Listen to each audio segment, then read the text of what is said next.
Live mula sa GMA Network Center, 20 taon nang nakatutok, 24 oras. Magandang gabi po, Luzon, Visayas at Mindanao. 1,000 pamilya ang nawala ng tirahan sa sunog na sumiklab sa Bacoor, Cavite. May isang napaulat na nasawi at isa pang lubang na sugatan. Pahirapan din ang pag-apula sa apoy na posible umanong nagsimula sa nag-aaway na mag-asawa. At nakatutok doon live si Rafi Tima. Sa videong ito nakuha mula sa Cavite, sa kasagsagan ng sunog, kita ang nagngangalit na apoy. Dahil sa malakas na hangin, mabilis itong kumalat sa mga kabahayang gawa sa light materials sa Barangay Longos Zapote 3 sa Bacoor, Cavite. Ayon sa BFP, naging pahirapan ang inisyal na pagresponde nila sa sunog dahil sa kapal ng usok at dami ng taong tumatakas sa apoy, bitbit ang kanilang mga gamit. Nagkaroon ng difficulty kasi kami ay papasok, yung mga tao naman dala yung gamit nila pa sa labas. So makipot yung daanan, limited space, banggaan kami. So sa paglalatag pa lang ng house namin, nagkaroon ng difficulty na. But we tried our best. Sa kapal ng usok, pansamantalang isinara ang isang bahagi ng Longos flyover. 11:52 umano nagsimula ang sunog sa gitnang bahagi ng mga kabahayan. Emosyonal ang punong barangay, lalo pat noong nakaraang buwan lang, nasunugan din ang kanilang barangay sa Chihuahua kung saan 6 na rang pamilya ang apektado. Nakita ko kung paano yung mga bata magtakbuhan. Nag-iiyakan pati yung matatanda. Kaya masakit po rin sa akin. Posibleng nagsimula ang sunog sa nag-aaway na mag-asawa. Kagabi pa lang daw, may banta na magsisimula sila ng sunog. Nabalitaan na pala doon sa kanila doon, may talo-talo na damay-damay na to. Tapos sabi nung isang yung nagsunog, sabi niya may mamamatay. Ayun. Dapat yun, paggabi pala inireport na sa barangay para nakuha namin at hindi nangyari ang ganyang bagay. Nasa kote raw kaninang hapon ng isang alias Ale na kasabwat ng alias Alaw na siya umanong nagsimula ng sunog. Sa ospital kasi ang daming tama ginugnug ng tambayan. Mahigit 800 kabahayan sa Sitio Kanluran at Sitio Tabo nang nadamay sa sunog. Sa drone video na ito, kita ang lawak na nasunog ng mga kabahayan. 2:30 ng hapon, idineklarang fire out ang sunog, nagad sinamantala ng ilang residente para bumalik at tumingin ng maisasalba, bagamat pinagbabawalan pa. Ayon sa kapitan ng barangay, may impormasyong isa ang patay at isang malubhang nasugatan dahil sa sunog. Pero ayon sa BFP Bacoor, kinukumpirma pa nila ang mga impormasyong ito lalo pat nagpapatuloy pa ang kanilang mopping up operation. Wala pa raw pinal na bilang ng mga nasunugan kanina pero posibleng umabot ito ng 1,000 pamilya. Marami sa kanila pansamantalang sumilong sa Longos flyover. Ayon sa barangay, marami sa mga nasunugan for relocation na dahil tatamaan ng LRT Line 1 Cavite Extension ang lugar na ito. Ang nasunugang sitio noong nakaraang buwan, tatamaan din ng LRT Cavite Extension. Thank God naman po kahit papaano nakaligtas po kaming lahat, wala pong nasawi, wala pong nasaktan. Lahat lang po ng gamit, yun lang po yung nasunog eh. Hindi nga po namin po alam kung saan po kami magkakaroon ng tirahan sa ngayon. Kasi wala pa naman po kaming balita kung saan po kami titira.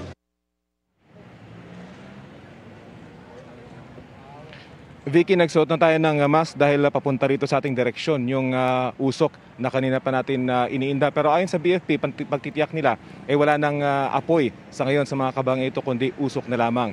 Para sa mga gusto namang magpahatid ng tulong, yung mga evacuees po ay nasa 2 covered courts sa Barangay Molino, 2 sa May Salinas at 2 covered court naman sa May Molino 3. Nandun po ngayon yung mga evacuees na nangangailangan ng mga damit at pagkain. So sa mga gusto magpahatid ng tulong, naroon po yung mga evacuees. Ayon naman sa BFP, hanggang sa mga oras na ito ay negatibo pa yung report na may nasawi sa sunog na ito. Vicky? Maraming salamat sa iyo, Rafi Tima.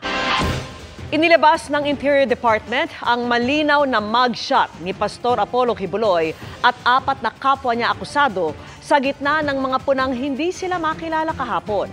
May paliwanag ang PNP kaugnay niyan at kung bakit hindi ililipat ng pasilidad ang pastor gaya ng iniutos ng isang korte. Mula po sa Camp Crame, nakatutok live si June Veneracion. June. Vicky, mananatili pa rin ang kustodiya ni na Pastor Apollo Kibuloy at kanyang mga kasamahan sa Philippine National Police.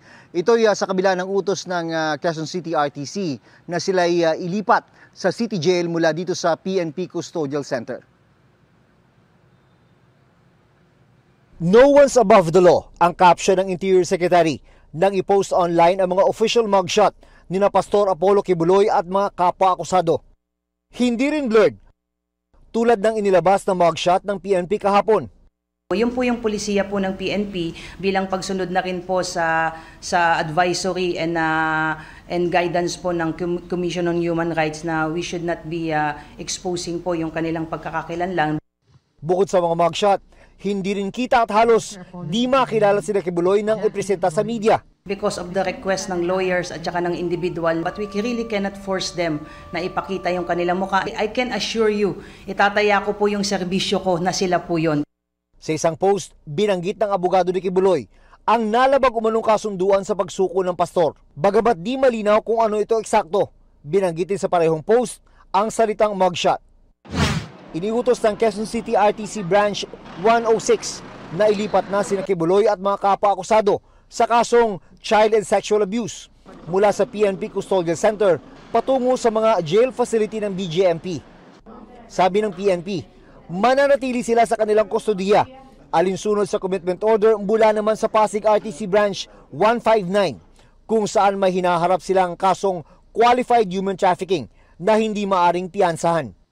So we don't want to run the risk na ilipat po sila doon po sa QC po tapos mag-bail po sila at wala na pong control po doon yung PNP. We just have to really harmonize po itong mga court orders po na ito. Sa Biyernes, sabay ang arraignment ni Kibuloy sa Quezon City RTC via video conference at arraignment sa Pasig RTC kung saan pisikal silang pinapaharap. Nakikipag-ugnayan na ang PNP sa Department of Justice para maresolba ang problema sa schedule. Nakakulong sa magkahiwalay na selda at hindi nagkakakitaan sa PNP Custodial Center sina Kibuloy at mga kapwa-akusado. Pwede silang magpaaraw tuwing alas 8 hanggang alas 9 ng umaga. Pwede rin silang dalawin alas 8 ng umaga hanggang alas 12 ng tanghali at mula alauna hanggang alas 5 ng hapon maliban kung Lunes. Bawal ang gadget. Personal siyang kinumusta kanina ng PNP spokesperson. Sabi naman niya, nag-a-adjust, siyempre bagong environment, but according to him, nakapagpahinga naman po siya at medyo mainit lang daw, but meron naman pong electric fan doon. Si Alice Guo naman na nakapit din sa parehong custodial center. Wala pang ibang dalaw maliban sa kanyang mga abogado.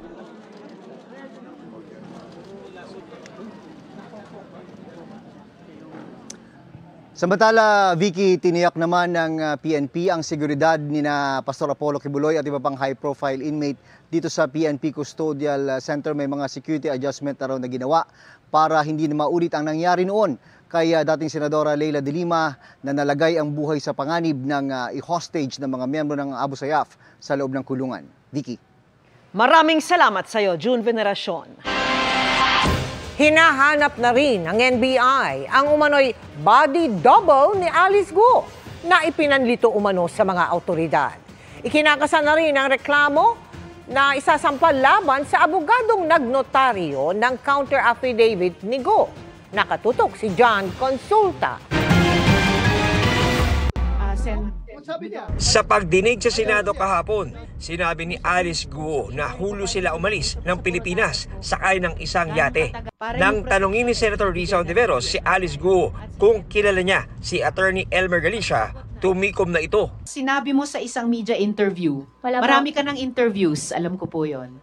Paano mo nakilala si Attorney Galicia? Madam Chair, wala po akong sinabihan po na gano'n sa interview po. Kilala mo ba si Attorney Galicia?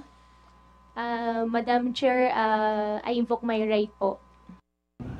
Ang sinasabing interview ay ang kuwang ito ng GMA Integrated News sa Indonesia habang tinatanong ng NBI si Alice Guo. Wala namang tao doon sa Senate po. Marami. Itong pa yung mga senador ni Lonche kaya alam mo. Tanong nyo na nung para kailan kayo nag-ano kasi may group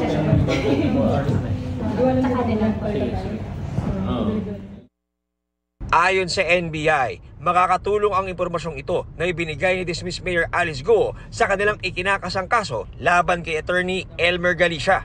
Yung statement niya na yun ay nag-aid sa amin sa aming investigasyon. Nagdadagdag po yun ng aming basis bakit kakasuhan namin si Attorney Galicia. Kinumpirma rin ni Director Santiago na noon pa man ay sinusundan na nila ang sinasabing body double ni Alice Guo na tauhan ng alkalde na posibleng ginawang decoy raw ni Guo para makaiwas sa huli.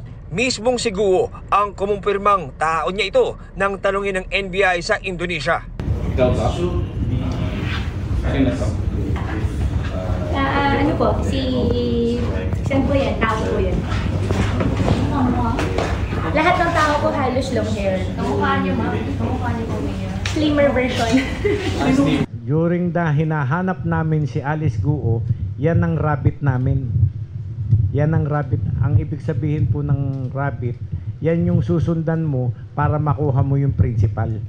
So, minomonitor namin yung babae na yan. Ayon sa NBI, di nila pinaniniwalaan ang sinasabi ni Guo na walang Pilipino na tumulong sa kanya na makatakas ng bansa dahil tukoy na raw nila ang ilan sa mga taong tumulong kay Guo. Nung pumutok na connected siya sa Pogo, marami nang uma-assist sa kanya, tinutulungan siya, nag-a-advise sa kanya, whatever. Hanggang sa yung tumakas siya, marami, private and public official, tinutulungan siya. May filler kaming natatanggap, gusto na rin daw sumuko ni Wesley, inaantay niya lang daw ang ate niya. Para sa GMA Integrated News, John Consulta, nakatutok, 24 oras. Inakusahan ni Vice President Sara Duterte ang House Speaker at isa pang kongresista ng pagkontrol umano sa national budget. Binanggit pa niya ang umano'y paghingi ng ilang kongresista sa parte umano nila sa 5 bilyong pisong budget para sa mga classroom noong 2023. Nakatutok si Sandra Aguinaldo. Ang budget ng Pilipinas ay hawak lang ng 2 tao. Hawak lang siya ni Congressman Zaldico at ni Congressman Martin Romualdez. Yan ang aligasyon ni Vice President Sara Duterte sa ikalawang bahagi ng inilabas na video ng kanyang tanggapan laban kina House Speaker Martin Romualdez at House Appropriations Committee Chairman Zaldico. Dito idinetalya niya ang umano'y issue sa national budget na isasamit siya ng kanyang pagbibitiw sa gabinete ni Pangulong Marcos. Halos 2 buwan na ang nakalilipas. Noong 2023, may mga kongresista umanong lumapit sa kanya para humingi ng bahagi nila sa 5 billion pesos na nakalaan sa pagpapatayo ng classroom ng Department of Education. Nagulat ako kasi merong mga lumapit na miyembro ng House na humihingi. Hinihingi nila yung 5 billion, parte ng 5 billion na budget. Magkano ba ang amin dyan? So sinabi ko, hindi pwede ito. Kasi ang mangyayari nito, hindi magagawa ng Department of Education ang trabaho namin na mag-construct ng classroom. Nang hindi raw siya pumayag, lumobo ang budget sa 15 billion pesos sa aprobadong National Budget o General Appropriations Act. Pero yung idinagdag, yung 10 billion na yon hindi kontrolado ng Department of Education. Controlled yon ni Congressman Zaldico at Congressman Martin Romualdez. Para naman daw sa taong ito, binawasan umano ng Kamara ng 5 billion pesos ang budget para sa classroom repairs ng DepEd at idinagdag naman sa classroom construction. Pero ayon sa bise, naglakip ang Kamara ng listahan kung saan itatayo ang mga classroom. Hininga namin ng pahayag ang opisina ni Speaker Martin Romualdez pero wala pa silang pahayag sa ngayon. Si Ko, tinawag naman na panloloko ang mga sinabi ng bise na kontrolado umano nila ni Romualdez ang national budget. Napakalaking pambubudol. Akala nila ang taong bayan hindi matalino. Matalino po. Sasagutin po natin yan. Una-una po, ang miyembro po ng appropriations is around 139. Ang vice chair po is around 56. Ang congressman po is 300. Meron po tayong mga senador na 24. Meron pong miyembro ng Bicameral Conference Committee. Almost 30 po ang nag-a-attend yan. May pasaring din siya sa bise kaugnay sa paggamit ng confidential fund noong 2022. At tandaan, COA at hindi Kongreso ang nagsasabing mali ang paggamit ng 73 million sa 125 million confidential funds na ginamit lang sa loob ng 11 days. Talo pa po dito ang pondo ng Napoles Fund na gamit ng 60 days. Ito po, 11 days lang. And ngayon, bibigyan pa ba natin siya ng 2 billion na pang gagastos daw sa mahihirap? Ibigay po natin to sa tamang ahensya. Huwag po nating ayahan na waldasin na naman ang kahit pisong sintimo na dapat natin bantayan. Hiningan namin ng tugon dito si VP Sara. Para sa GMA Integrated News, Sandra Aguinaldo, nakatutok, 24 oras. Pinuna ni Pangulong Bongbong Marcos ang umano'y sistema ng palakasan sa gitna ng pamamahagi ng mga ambulansya sa iba't ibang lokal na pamahalaan. Yan at ang pamimigay niya ng tulong para sa iba pang programang pangkalusugan sa pagtutok ni Oscar Oida. Tigilan na ang pamumulitika, lalo't kung healthcare ang pinag-uusapan. Yan ang naging mensahe ni Pangulong Bongbong Marcos kanina ng pangunahan ng pamamahagi ng PCSO sa 129 ambulansya sa iba't ibang LGU. Buhay na ng tao yan. Dapat wag nang pinupolitika yan. Dahil alam ko naman ang sistema na nung gobernur ako, kung malakas ka, makakakuha ka ng ambulance. Kung hindi ka malakas, ay mababa ka sa listahan. Target daw ng administrasyon ngayong taon na makapamahagi ng aabot sa 1,000 ambulansya sa mga itinuturing na underserved area sa bansa. Ang malaking pagbabago rito ay hindi na kayo pupunta sa PCSO o sa akin o sa gobernur ninyo o kung kanino, senador na kaibigan nyo, ang congressman nyo, sabi, pakiusap naman, wala kaming ambulance.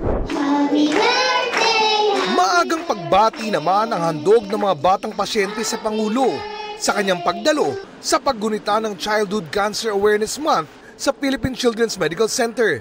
Dito nagbigay ang Pangulo ng 150 million pesos na tseke para sa equipment upgrading. Sumadya rin ang Pangulo sa Philippine Heart Center para pangunahan naman ang inaugurasyon ng bagong Urgent Care and Ambulatory Service o BUCA Center. Naglabas ang Pangulo ng aabot sa mahigit 500 milyong pisong pondo para sa iba't ibang proyektong pangkalusugan sa bansa ngayong araw.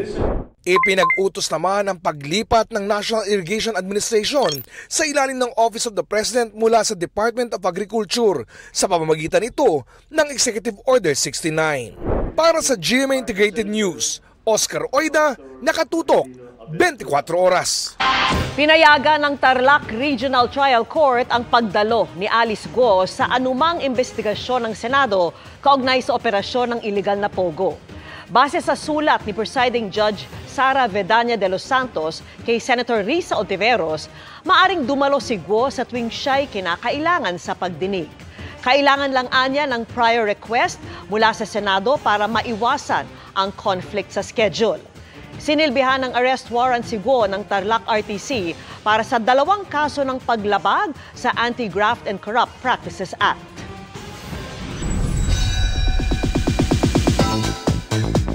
Mabilis na chikan tayo para updated sa showbiz happenings.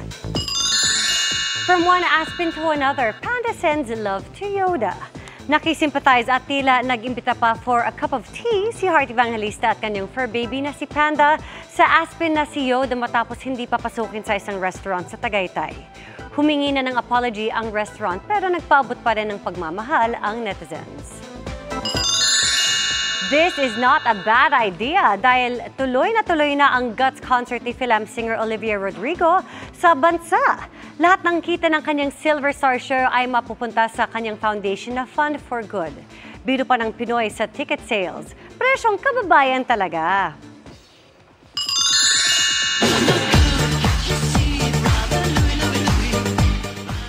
Serving cuteness sa latest TikTok trend na Brother Louie ang Team Pulang Araw. Kasama ni David Licauco sa dance trend ang Young Hiroshi at Young Adelina.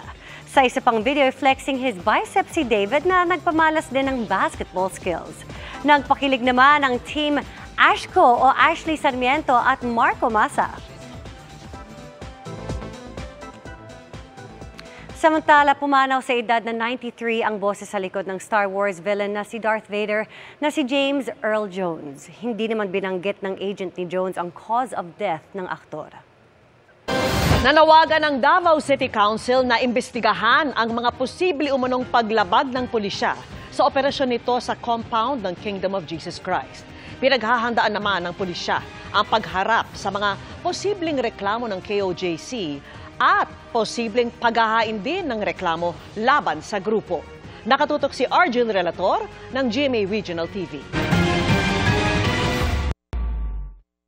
Mataas ang moral ngayon ng Davao Regional Police dahil matapos ang mahigit 2 linggong operasyon sa KOJC compound, nasa kustodiya na ng PNP si Pastor Apollo Kibuloy at 4 na iba pang kapwa akusado. Balik mother units na ang lahat ng tumulong na pulis, pero pinaghahandaan ng Regional Police kung ipatawag sila ng korte kaugnay ng mga kaso ng 5 o kaugnay ng mga reklamong ihahain umano ng Kingdom of Jesus Christ o KOJC laban naman sa mga pulis. Posibleng magsampa rin ng reklamo ang Regional Police laban sa KOJC. Sinusubukan pa namin kunan ng pahayag ang KOJC. Pinag-aaralan na ng Regional Legal Office namin kung anong mga kaso ang pwede nating isampa against the KOJC. Handa ring tumulong ang pulisya sa nais ipa-rescue ang kanilang mga kaanak na nasa loob umano ng KOJC compound. Pwede naman silang dumulog sa amin sa Saasa Police Station or they can call 0998-598-7061. Tiniyak din ng pulisya na hindi pababayaan ang mga nasira umano dahil sa kanilang operasyon. Ayon sa Jose Maria College, ang paaralan ng grupo, online pa rin ang kanilang klase dahil di pa tapos ang pagsusuri sa kaligtasan ng kanilang gusali kung saan umano naghukay ang pulisya. Hindi naman namin yan babaliwalain. Of course, dadaan pa rin sa proper process bago natin i-compensate. Resolution is approved. Nagpasa naman ng resolution ang Davao City Council para manawagan sa Interior Department na imbestigahan ang umano'y paglabag ng pulisya sa constitutional rights ng mga miyembro ng KOJC. Wala pang pahayag ang Interior Department at Regional Police Director hinggil dito. Mula sa GMA Regional TV at GMA Integrated News, Arjun Relator, nakatutok 24 oras. Mga kapuso, update na tayo sa 2 minomonitor na sama ng panahon. Yung low pressure area kahapon malapit po sa extreme northern Luzon. Lumabas na sa Philippine Area of Responsibility at huling namataan sa layong 710 kilometers north-northeast ng Itbayat, Batanes. Ang dating LPA naman na nasa labas din ng PAR, lumakas at isa ng tropical depression ngayon. Nasa layong 2,230 kilometers yan mula sa silangan ng Eastern Visayas. Sabi ng Pag-asa, pa-northwest ang pagkilos nito at inaasahang papasok sa PAR maaring Huwebes o Biyernes. Kung mapanatili nito ang kasalukuyang bilis at direksyon. Oras na pumasok sa PAR, tatawagin itong bagyong Ferdy. Mababa ang tsansa nito mag-landfall pero palalakasin ang habagat. Ngayon pa lamang, ramdam na ang epekto ng trough nito sa ilang bahagi ng bansa. Kasabay ng umiiral pa ring habagat. Base sa datos ng Metro Weather, umaga bukas may kalat-kalat na ulan na sa ilang bahagi ng Palawan, Sulu Archipelago, pati sa Samar Provinces. Malawakan na ang pag-ulan sa halos buong Luzon pagdating ng hapon. Heavy to intense rains ang posibleng maranasan sa Cagayan Valley, Central Luzon, Bicol Region at Mimaropa. May tsansa ring ulanin ang ilang bahagi ng Visayas at Mindanao. May malalakas na ulan sa Panay Island, Samar Provinces, Barm at Zamboanga Peninsula. Sa Metro Manila, posibleng umaga pa lamang may pag-ulan na sa ilang lungsod. Doble ingat dahil pwedeng maulit pa yan sa hapon o gabi. Chinese name umano ang isinulat ni Alice Go nang tanungin kahapon kung sino ang tumulong sa kanyang makaalis ng bansa. Pero ang tingin ng ilang senador, may kasabot ding Pinoy si Go. Nakatutok si Ian Cruz. Gusto mo pala di sabihin mo sa amin. Nakakapikong ka na, ha? Nakakagigil ka na. Dahil ayaw pa rin idetalya ni Alice Go kung paano at sino ang tumulong na makalabas sila ng bansa nitong Hulyo sa gitna ng banta umano sa kanyang buhay, pinasulat na lang ng mga senador ang pangalan ng umano'y tumulong sa kanya. Hindi na yan isinapubliko ng mga senador, pero sabi ni Senadora Risa Ontiveros, nabanggit na ang taong ito sa mga naunang pagdinig. It's a Chinese name. Hindi ako sure, baka magkamali ako. Pero ilang pangalan, sir, ang sinulat? Isa lang. Yeah. Sabi naman ni Senador Jingo Estrada. He is a Chinese national and allegedly, based from the reports that I have received, he fled the country and he is now in Taiwan. I heard that he is the boss of all the bosses of Pogo. Sabi ni Alice Go, may naririnig din siyang nagbabanta na rin ang tumulong sa kanya. So I asked her, kung sinabihan mo siya na hindi magandang salita, bakit siya nagpataka sa'yo? Ba't siya nagpahiram ng yate sa'yo? So ang aking conclusion doon, malamang siguro, kaya siguro itinaka si Alice Go papunta sa ibang bansa, baka ikanta niya ito nag-facilitate ng kanyang pagtakas. Tingin ng mga senador, may kasabwat na Pinoy sa pag-alis sa bansa ni Go. Kaya sa hearing ng transportation budget kanina, tinanong ang Coast Guard kung bakit hindi na-intercept ang yate na sinakyan ni Go. In our existing memorandum circular on pre-departure inspection, vessels which are non-common carrier, we are now revising the circular, Your Honor, so the Coast Guard will have role in the enforcement in this kind of vessels, Your Honor. You could have done that even before. It is. Why do we need an Alice Go incident before we can anticipate such a scenario and then cover it? The regulation was made in 2009, and I'm taking my role now to revise it, Your Honor. Itutuloy ang pagdinig sa September 17 kung kailan pinayagan din ng Tarlac Court na dumalo si Alice Go. Para sa GMA Integrated News, Ian Cruz, nakatutok 24 oras. Muling binuksan ni Senador Alan Peter Cayetano ang usapin kaugnay sa gastos na aabutin ng ipinatatayong new Senate building. Dismayado ang senador dahil wala pa umunong costing para sa ikatlo at huling phase ng proyekto. Nakatutok si Mark Salazar. Kung magkano kailangan ng Senate. Sa pagdinig ng Senado sa budget ng DPWH, isiningit ni Senador Alan Cayetano ang issue niya sa ahensya. Kaugnay ito ng ipinapatawag na hearing ng kanyang komite tungkol sa new Senate building na hindi dinaluhan ng Public Works Secretary at ng isang Undersecretary. The people you sent are lying to me. This is a letter where lumabas yung pondo kung magkano kailangan ng Senate, and when I asked them, ang sagot nila is that nag-stop dito and this is still costing 2021 pa daw. I asked DPWH, please submit to me a costing. It's already September, wala pa ho. So wala namang ibang sisisihin pag na-delay yan, kundi si SP at saka ako. Hindi pa rin umano ibinibigay ang costing para sa ikatlo at huling phase ng proyekto. Kung 1 trillion pesos ay kaya natin i-costing, bakit yung phase 3 ay hindi natin ma-costing? Hindi po ako nakakatakot pag wala namang mali. I just want to get the right price and finish it. Sa usapin halimbawa ng fasad o harap ng new Senate building, ibinaba ng DPWH ang costing pero hindi umano totoo ang ibinigay na halaga sa sulat sa kanya ng DPWH. 1 billion masyadong mahal. So ginawang 400 million, yung 400 million na pala yun, hindi pala all-in. So, nung kinompute ko, 2.7 billion pa rin abutin kung kasama yung glass. Tatlo lang ang gustong malaman ng senador. Magkano talaga aabutin ang new Senate building? Kailan ito matatapos? At paano masisigurong masusunod ang cost at schedule? Gustong humingi ni Cayetano na high-level meetings kasama si Public Works Secretary Manuel Bunoan. Ang intention dito, paano maging proud ang tao sa napakagandang building na to na ginagawa. Apologies, I have to sit down again with the implementing office and to be fair, we'll just have patches of truth. Pumunta din yung afterward ganito, but I need the whole truth eh. Yes. Sinusubukan pa namin kontakin ng DPWH para ipadetalye ang costing at schedule of work ng new Senate building, pero hindi pa sila sumasagot. Para sa GMA Integrated News, Mark Salazar, nakatutok 24 oras. Matitinding pinsala ang iniwan sa China at Vietnam ng Super Typhoon Yagi o yung pinangalan ng bagyong Enteng nang dumaan sa Pilipinas noong nakaraang linggo. 13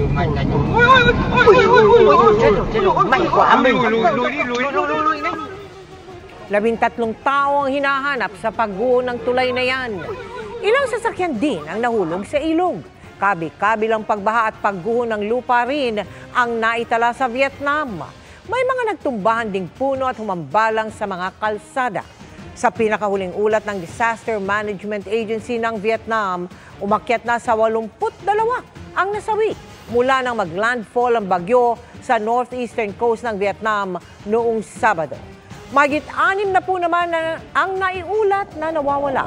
Naramdaman din ang hagupit ng bagyo sa southern Chinese island ng Hainan, kung saan hindi bababa sa 4 ang nasawi at daang-daang tao ang inilikas. Muling ipinagpaliban ang pagpasa sa budget ng Office of the Vice President sa kabila ng mosyon para dyan ng isang kongresista. Paliwanag ng komite sa Kamara, no-show kasi ang Vice Presidente. Ang mainit na diskusyon ng mga nasa pagdinig, tinutukan ni Marisol Abduraman. Tanong ko, bira naman na kung ano nasa... Member sasagot. The question is addressed to the chair. Why will the members answer that? We don't have the authority to speak. Wala si Vice President Sara Duterte sa pagpapatuloy ng deliberasyon sa Kamara sa budget ng Office of the Vice President. Pero ipinagtanggol siya kanina ng isang party list representative. You may not like the person, you may not like her presence here, but you have to respect the Office of the Vice President. Matatanda ang nakasagutan ng Vice Presidente ang ilang kongresistang nag-usisa sa budget ng OVP, particular ang confidential funds nito noong 2022. Tanong ni Marcoleta, isasantabi na ba ang tradisyong bigyan ng kortesiya ang OVP pagdating sa agarang pag-aproba ng budget nito? Wala na dapat tanungan. Ba't ang nangyari, barrage of questions. That's why I'm asking, bakit natin ginawa yun earlier? Are we not already respecting a tradition? Nagkainitan pa nung sinuspindi ang hearing. Why is that speak? Di ba kami pwede salita? We are also members, we just same. At nang ituloy ang pagdinig, for non-tradition. Nagmosyon si Representative Dante Marcoleta na itigil ang budget hearing at ipasa na ang OVP budget, pero natalo ang mosyon. That the head of the agency must be present. She is actually insulting the second institution that should scrutinize the budget. Bukod sa wala ang bise, wala kahit isang staff ng OVP na dumalo sa pagdinig.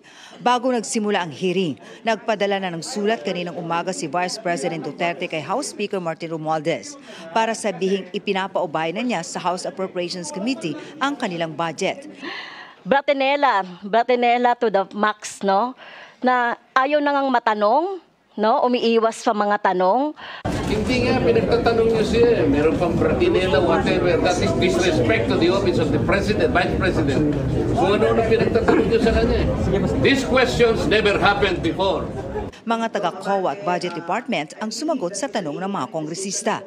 Kabilang ang tungkol sa 53 million pesos na gasto sa taunang renta at gamit ng 12 satellite offices na ipinatayo ng OVP noong 2023. Parang medyo mataas po yata yung renta. Ang location nito ay parang campaign offices, no? Kasi nasa lugar na kung saan tiyak natin yung mga yung mga boto. Naungkat din ang mga umano'y pa-expire na at hindi na ipamahaging relief goods ng OVP at 65 million pesos na unliquidated na pondo. Until when are they allowed to submit the liquidation of this distribution of welfare goods? Not submitted within the time given with the OBP, we will address it or issue a notice of suspension. Tinanong din ni Marcoleta ang notice of disallowance ng COA sa OVP. There is no guilt yet until and unless you are able to receive the reply, the answer, and the explanation of the Office of the Vice President. That is correct po. Have you received a copy? Of the reply po? Yes. They have not yet replied. So you... Sa huli, na-defer ang termination ng pagdinig sa budget ng OVP sa 2025. Patuloy naming kinukuha ang panig ni Vice President Duterte hinggil sa mga issue na ipinupukol sa kanya. Umaasa naman si Representative Zia Adjong na makakapag-usap pa sila ng bise bago talakayin sa plenaryo ang hinihinging budget ng OVP sa 2025.